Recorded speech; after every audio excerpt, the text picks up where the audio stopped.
অনেকে নিজের অবস্থান নিয়ে সুখী না, এরকম আছে না নাই? আল্লাহ আমার এটা দিল না রে, ওইটা দিল না রে, পাইলাম না রে, কিচ্ছু হয় না, কি করব জীবনে, হতাশ। আসলে আছে কিন্তু অনেক, কিন্তু শুকরিয়া নাই, ডাকাত, ঠিক কিনা?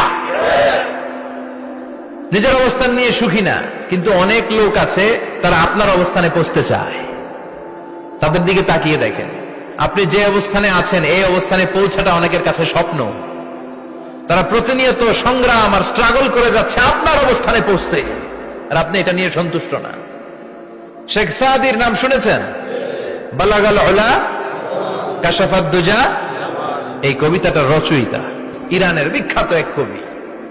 উনি একবার আর্থিক সমস্যার মধ্যে দিয়ে সময় কাটাচ্ছেন, টাকা নাই, পয়সা নাই, পায়ে দেওয়ার মতো জুতা নাই। উনি খুব দুঃখ পেলেন, হায় রে, আমি ইরানের এত বড় কবি, আমার পায়ে দেওয়ার মতো জুতা নাই।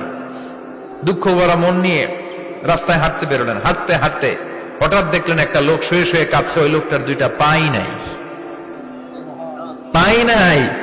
উনি সেজদায় পড়ে গেলেন, আল্লাহর কাছে ক্ষমা চাইলেন, আল্লাহ অনেক দিয়েছো, শুকর আলহামদুলিল্লাহ। এজন্য যেই পরিস্থিতিতেই থাকি না কেন আমরা কি পড়বো? জোরে বলেন, কি পড়বো? এজন্য কানাতু মিনাল ইসলাম, অল্পে তুষ্ট থাকার নাম হলো ইসলাম। সম্পদ লাগবে কিন্তু সম্পদের পাহাড় লাগবে না, ঠিক কিনা? অল্প খান, অল্প পড়েন, অল্প জামান, অল্পের ভেতরে বরকত ঢুকাইয়া দিছে কে? চলে যেতে হবে, কেউ থাকতে পারবে না, ঠিক কিনা? এটা রিমাইন্ডার আল্লাহ এই সূরার ভেতরে দিয়েছেন যে তোমাদেরকে ফিরে যেতে হবে, এই লোভ লালসা ছেড়ে দাও। রব্বুল আলামিন বলেন, আলহাকুমুত তাকাসুর হাত্তা যুরতুমুল মাকাবির।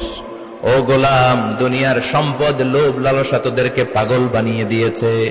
এই লোভ পাগলামি কোনোদিন তোদের থামবে না যতদিন না তোরা কবরে ঢুকবি, ঠিক কিনা?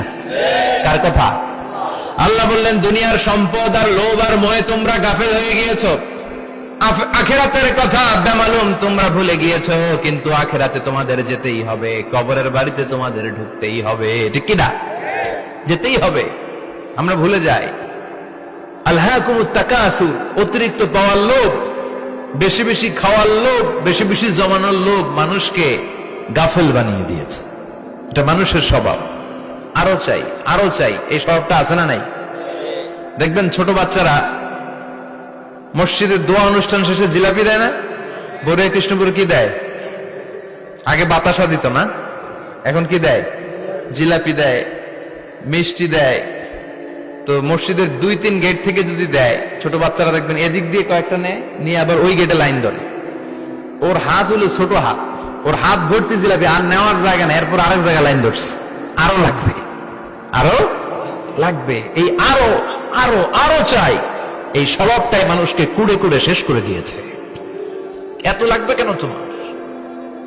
চাহিদার কোনো শেষ নাই, unlimited demand of human being.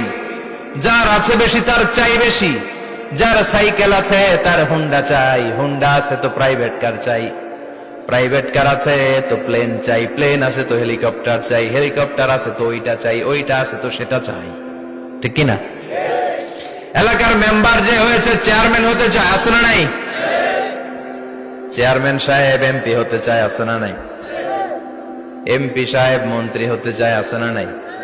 তো মানুষের চাহিদার কোনো শেষ নাই, যার আছে বেশি তার চাই বেশি। এজন্য বিষ্ণু বলেছেন, উনজুরু ইলা মান হুয়া আসফালা মিন, তোমার চেয়ে যে খারাপ আছে ওর দিকে তাকাও। ওয়ালা তানজুর মান হুয়া আ'লা মিন, তোমার চেয়ে যে ভালো আছে ওর দিকে তাকায়ও না, তোমার চেয়ে যে খারাপ অবস্থানে আছে ওর দিকে তাকাও।